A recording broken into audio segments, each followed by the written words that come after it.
Welcome to Women of a Certain Stage, the podcast redefining how we think about menopause. I'm your host, Lauren Turin, a passionate advocate for breaking the stigma and empowering individuals to navigate this transformational stage of life with confidence and clarity. Here, we're diving into a new era of menopause support, featuring expert advice, real-life stories, and actionable insights. Whether you're curious about building your personal menopause plan or you're looking to make an impact, you're in the right place. Let's embrace the change together. I am so excited to have a fellow Scottish accent on the session today. And I just hope for anyone listening, we don't both just make each other's accents stronger and stronger and stronger as we go through the day. I was on a coaching session with my own coach at the weekend, and there was someone there from Glasgow who had a really, really, really broad Glaswegian accent. And at some points I had to translate for them. But I think we're both slightly more clear spoken than that gentleman was. So we should be good. We should be good. So I'm just curious, for anyone that, hasn't met you before, wasn't on your cohort, can you just tell us a little bit about your background, where you live, what lights you up in the world? Well, I live near Glasgow in Scotland. I was a teacher for nearly 30 years. I'm a languages teacher, French and German, in a secondary school in Glasgow. The last 10 years of it or more, I think it's at what point is perimenopause. So,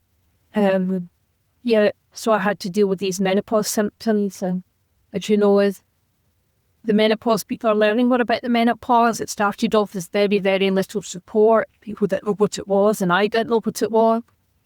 Or it wasn't until someone gave me a newspaper article by Jackie Bird, who was also Scottish and was at the same gym as me at the time, that I actually learned what menopause was. And I think from that stage, it was just a slow process. And I found that information while still trying to continue a full-time teaching job. And I think there's a lot of complications when you're teaching, you're in a class in front of students. You don't have the flexibility that someone in an office has to maybe go and take a toilet break or to, start later in the day. You don't have those sort of flexibilities. So definitely all frontline workers have that additional challenge because you're much more restricted in terms of, how you can manage that, what support can be put in place. But it's the really proactive employers that work with their people to be able to come up with solutions. So let's park that just for a minute and think about, we've gone through menopause, had challenges with it. What were the worst kind of symptoms that you were experiencing? In the beginning, it was the hot flushes, because if you can imagine standing in a classroom with 30 children, increasingly fewer and fewer of them listening, then you would suddenly get a hot flush, and it could be the middle of winter, so it was a bit difficult to open a window at times. So I basically just had to hold on to the filing cabinet, and I did that for about a year while continuing teaching. And you just have to keep going because you can't take them. You can't leave the room. You can't really tell the kids just get off some work. Unless it's a senior class, because then they're just going to say, what's wrong with you? And obviously, discuss menopause, that would be considered inappropriate. Yes, and then I went with HRT. Thought it'd be a game changer, but as I've learned through my studies, it just took away the night sweats and the hot flushes, so at least then I didn't eat onto the cabinet as much. I would say the main troubles for me as a teacher was the joint pain, and because standing so much, and it's one of the reasons I ended up retiring early, because my timetable in my final year there was 7 hours of teaching on a Monday. And again, even with the senior classes, if you sat down, just stopped working. So basically I was standing for 7 hours, and it's eyes now. I wasn't standing particularly well, I wasn't grounded, I wasn't hitting a posture, because these are things we're not taught in school. CPD, it's never about your health, how to protect your voice, how to protect your energy, how to stand correctly to protect your joints. And so that's what I really want to advocate for now in school. And the type of things that you would like to see changing in education, to include them in inset days. And then noise sensitive, which isn't, that was a big thing for me, which isn't ideal, obviously, in a class. it wasn't so much the noise. I mean, people have been saying, well, how could you be a teacher if you've got noise sensitivity? It was more the interruptions. That you would start a lesson 5 times and someone would arrive late and then another person would arrive late and another person would arrive late. And then when they all arrive, after 10 minutes, they were allowed to start asking out to the toilet. So once the last person had arrived, then the first person would be asking out to the toilet, and then those interruptions started. And that was what really made it challenging for me. Dealing with all my symptoms, my anxiety, my concentration, because of brain fog, and then all these interruptions. I find it very challenging. Yeah. And I think people don't think about any of those things. When they think of a teacher, they just think someone turns up in the classroom and, miraculously, by osmosis, your knowledge is transferred into the student's brain. And then they sit their exams and it's all happy. But I think that, first of all, education, definitely, I worked in my son's school for 4 years. I can definitely see how there's so many differences in the aptitude from pupils, especially when you get to senior school, into secondary school, that there is a very big shift in discipline, not just in state schools, but private schools as well. And that's a challenge in itself. And then, if, as you said, if you've got people coming in late and then people going for the toilet breaks, I mean, it's kind of, you don't ever, it sounds like much more challenging to get into your momentum of being able to work your way through the lesson And plan. obviously that's crucial with brain fog. I used to spend, I would be in an hour before classes started. I would give up my interval. I would spend lunchtime because you were so scared that you would forget the order of things, or you were checking and double checking that you had all the sheets ready, that everything was laid at the table. There was no room for error. So you get very little time to relax, to be honest. And tell me a little bit, I'm going off topic a little bit for a minute, just because I think a lot of people feel that teachers have kind of got it easy as well in some respects, because you only work term time and then you've got all these big long holidays. But that's not quite the reality either, is it? Because of the amount of prep that goes in and the after school hours that needs to be done. Yeah, I mean, the side that people don't see is really from the minute you go in. I mean, most teachers are sitting reading their emails, while we're eating our protein yogurt. Because, once the first child arrives, you don't have time to check your emails, but in corporate you've got respond.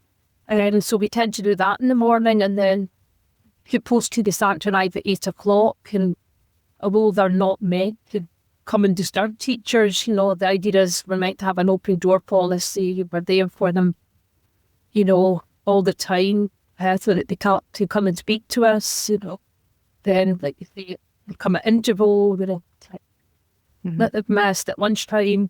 That's when the meetings are held. So we're always working meetings, so you're expected to take part in clubs. Because children don't want to stay after school anymore, so everything has to be during the school hours. So it is. So how did you switch off and unwind? What did you do to kind of get that moment for yourself? I think I didn't. That was the problem. I just didn't take time for myself. And I was just, I did myself in my work, and obviously I had always been very sharp, and that was the thing that hit me most. I think in menopause is the brain fog, because I was always something that you write everything down. If you'd always remember deadlines, people would come to me. And then it was just, and that really is what affected identity, because people were coming to me and saying, are you remembering about the meeting after school? Are they remembering the deadlines today for reports? And, I encouraged them because I knew that I did need almost like a mentor. But it was unofficial. So that was really coping with the brain fog. So you said that you'd done your own reading, done your own learning about menopause, and you'd come across a few different things. What made you actually decide to train to become a menopause coach? I'd had such a difficult experience in school. I felt there was so little support out there. I mean, and I don't mind sharing, I think it needs to be heard. Our wellbeing meeting, I stress the word wellbeing, it was meant to be to see how the school can support me through my menopause, which was, I would think, the first teacher that actually mentioned menopause as symptoms. I didn't just say, I've got a headache or feeling a bit stressed. I named the pause and explained that I had read up a lot about it. But the head teacher actually said to me, well, I'm menopausal and I don't stay off my work. Maybe it's time to give up your job. And even when I tried to explain that, I only stayed off work when I've literally couldn't get out of bed, my body was so exhausted that it shut down, that I was stayed in bed maybe 24 or 48 hours without eating, couldn't go down the stair. That was the reason I was off. My body had shut down. And I said, I always try and get back to work as soon as I can, but, I maybe sign off for the full week just to make sure I'm fully fit. Because what people don't understand is, a teacher, if you're off your work, when you go back to your full timetable. You do is, it's almost like, and you do have a free period that day, they give you another class because you used up staff, because if you're up, you go back, you're made to make up. You're just replenishing. So you don't have time to recover. So that's the only reason, especially as a menopausal woman, I had to make sure that I was fit to go back. And, I said to the teacher, the head teacher, I've only had a few days off here and there. He said, well, it's 4 times over the year. You'd have been better taking 4 months off. That's such an interesting attitude, isn't it? And I think that we've come a long way, but we've still got quite far to go. And it is very, very hard for any organisation that hasn't had that in-depth training, that doesn't have a support mechanism in place, to know how to support their people. I have conversations with women every week whereby there's been a situation very similar to yourself at work, where there's been a conversation, you feel as if you've done all the right things, but then the other person doesn't have the same level of knowledge or the same awareness of what menopause is, what might help and support, and how we could actually prevent people to not have to need the time off because they've taken action ahead of the symptoms getting to where they potentially can get to. So you decided to train as a menopause coach so that you could help other people and make a change in the system. And I'm so excited to support you to do that work going forward, because having both the experience, the lived experience, and having the qualification puts you perfectly positioned to be able to do this and to make change going forward. So if you were thinking about, choosing a menopause coach training program, what sort of things were you looking for, and what made you choose women of a certain stage in the end? Because obviously my background's in education, and I like to be highly qualified. And, I knew I wanted to be the teacher's menopause coach, and all teachers in Scotland need to have a degree and a teaching qualification. So they are very intelligent, inquisitive women. So I didn't want to just do a quick online course that anyone could do.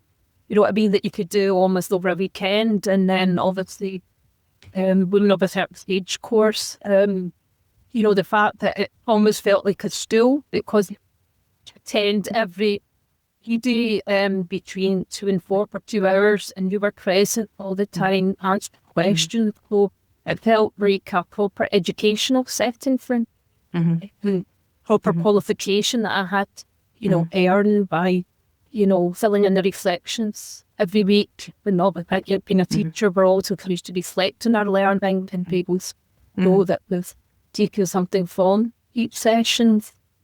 And then the library of articles. That's important. I think for teachers that, they like to read up about articles that have not been. So the fact that, you could go and read any articles that we check were of quality and peer reviewed, gives a feeling to me. And then when you actually came on the programme, how did you find it in terms of the community or the experts and the other aspects to it that maybe you wouldn't have been able to see what that meant until you actually came on it? But as you went through the programme, what particularly stood out for you? Yeah, it was good having the experts. I think the main thing for me was moving from being a teacher to a coach. Because a teacher, obviously, work with secondary school children, they 11 to 18, you're used to explaining everything and prompt.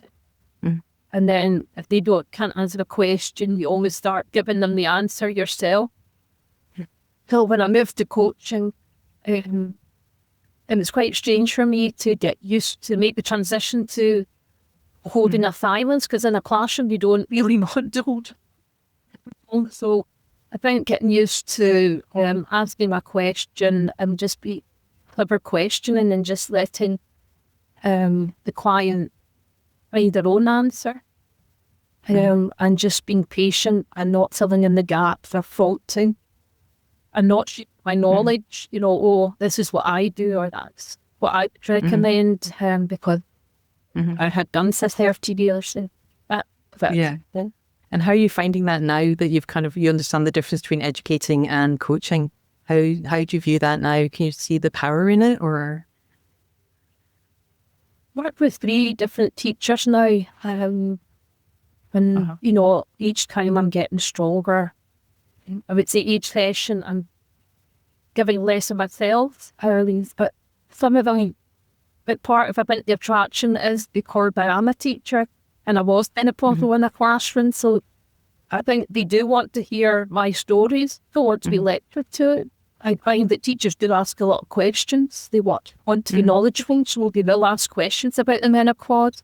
So there is a bit of teaching, but it's at their request. We do. I probably overshared a bit in the beginning, and then I found out that when I got the feedback at the very end, they said that they enjoyed me sharing some of my experience at Gate End.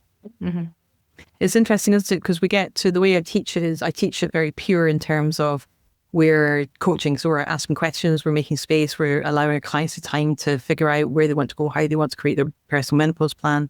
And then you get the option to use this and to deliver this in any way that you think is going to be impactful in the world moving forward. So it's not right, you've learned it this way, you've got to deliver it this way in the real world. You get to choose. You get to choose if you educate, if you go and do talks or lectures or seminars or webinars with it, or whether you coach people individually or coach people in groups. So there's lots of different ways that you get to use the material going forward.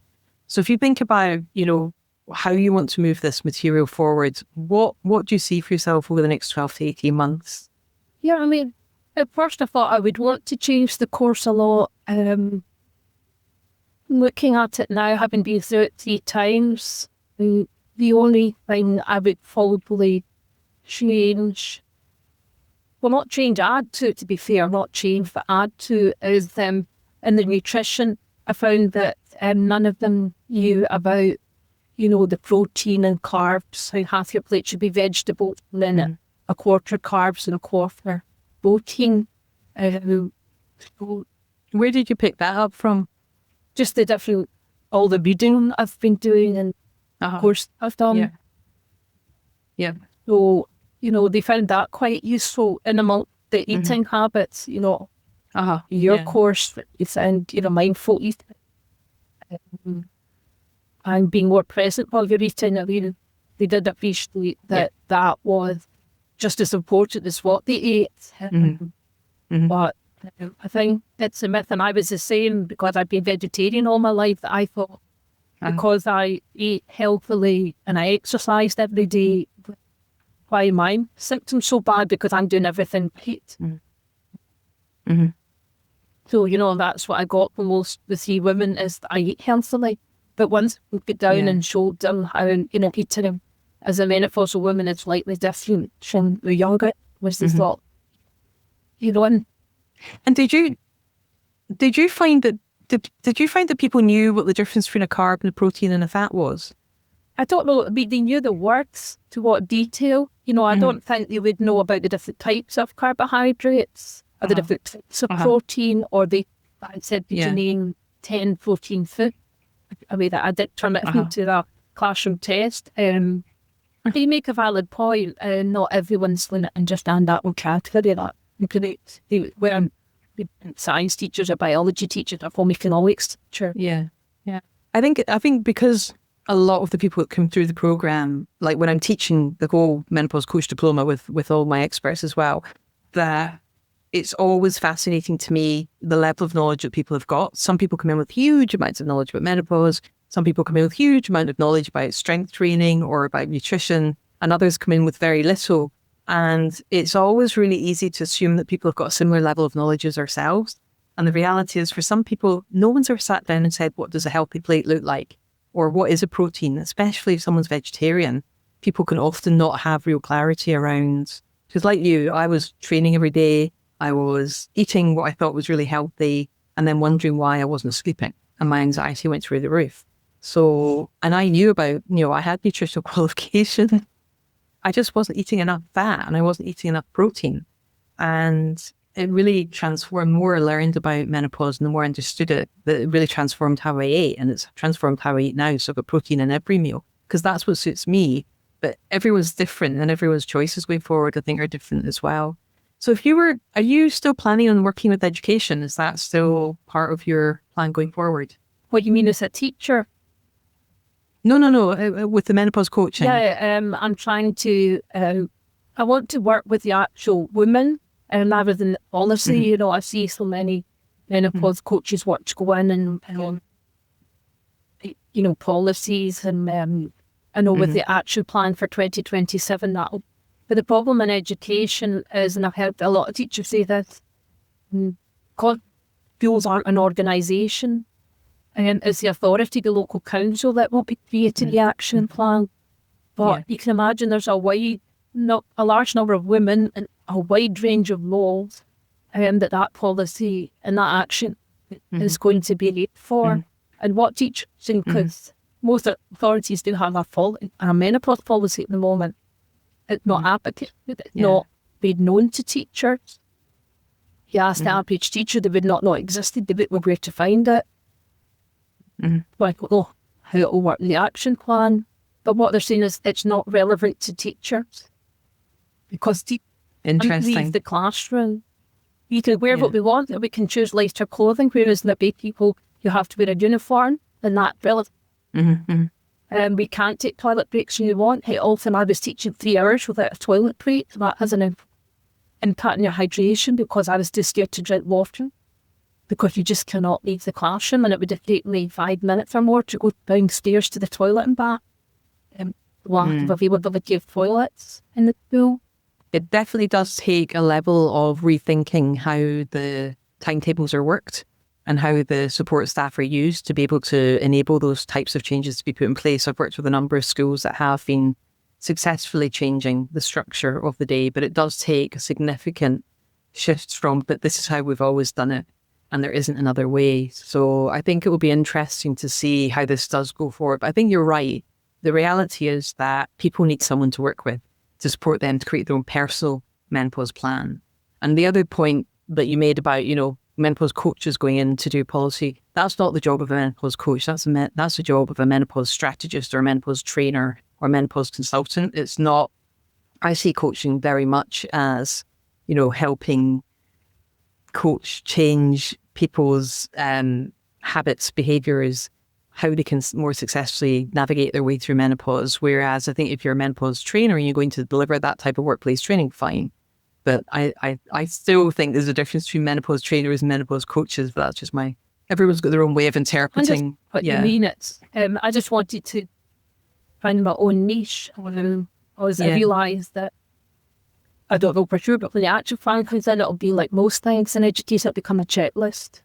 But I wanted to reach the actual women still.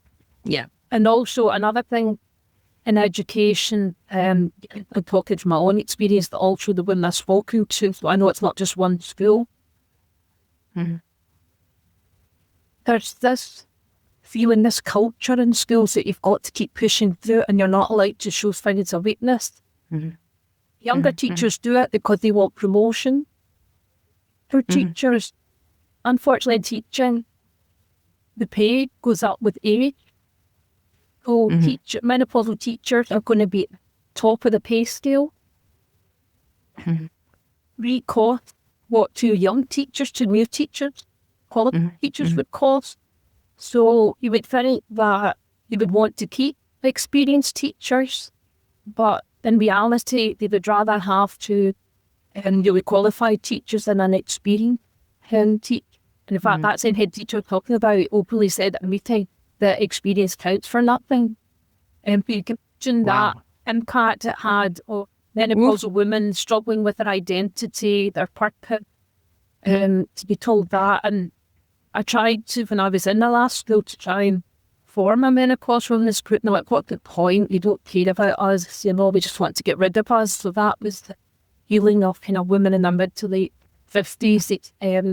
And if we see that we're menopausal, they'll just give us rubbish classes. And So that's a different, but when that happened to me, when I said that I was feeling a bit exhausted with my menopause symptoms, then the immediate reaction was, well, you won't be able to do exam classes then if you're so ill, if you're full. We'll just give you the junior classes. You can imagine teaching first and second year, is that worth just the constant energy drain, how to teach the junior pupils? And the message like to get across any managers teaching in education listening.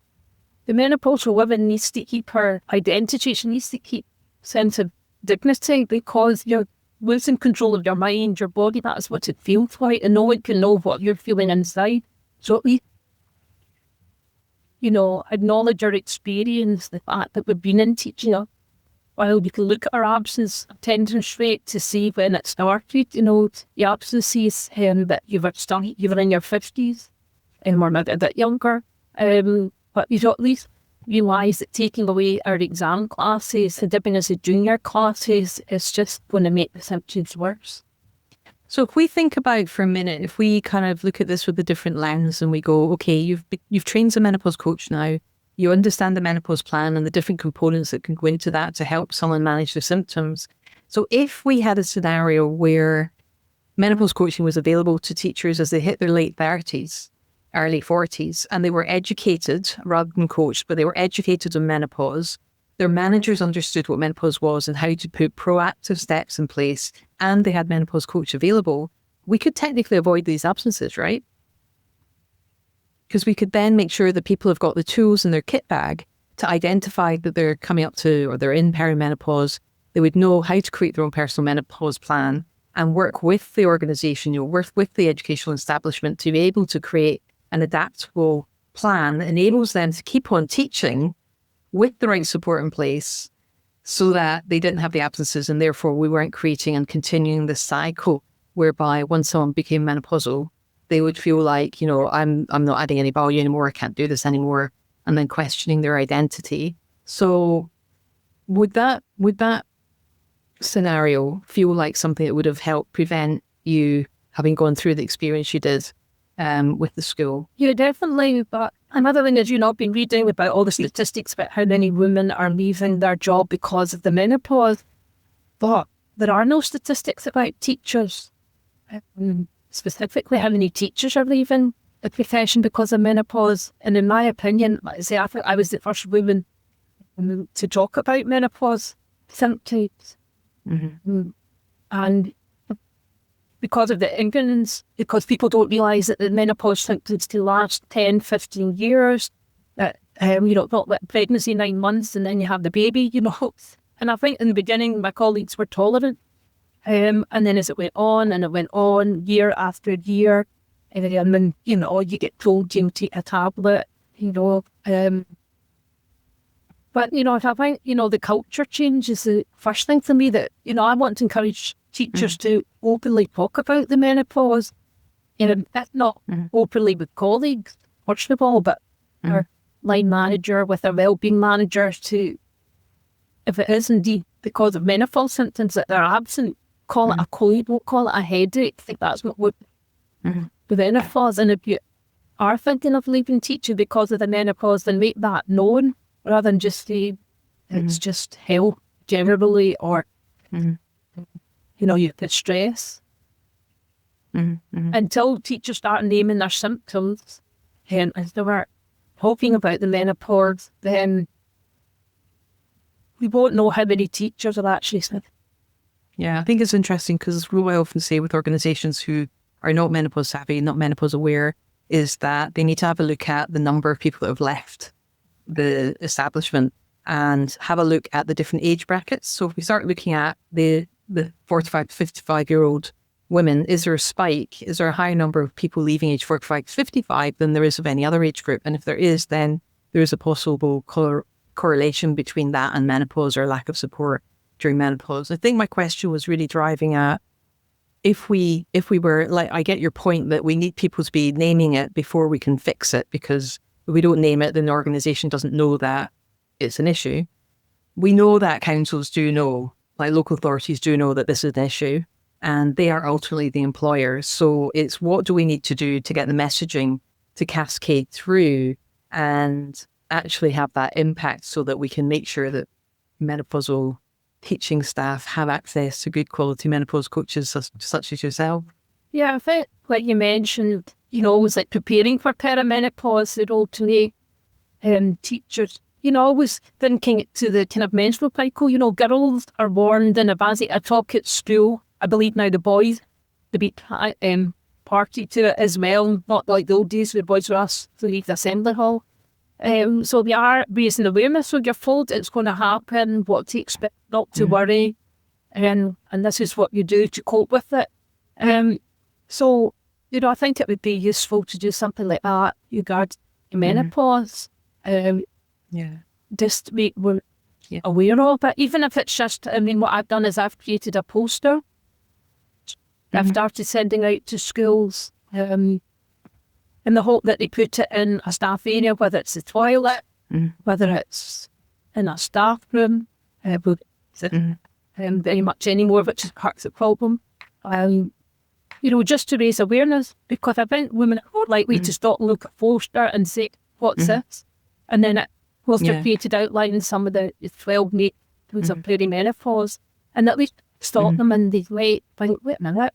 Even if they just Google it, at least it's made them aware of it. And I think I wasn't even aware of the word perimenopause until I went through it myself. So it's very interesting that, even 12, 13, 14 years later, not everyone really knows what that word means. So definitely a good opportunity for people to start to do a little bit of more research of their own, understand a little bit more about what may be coming their way.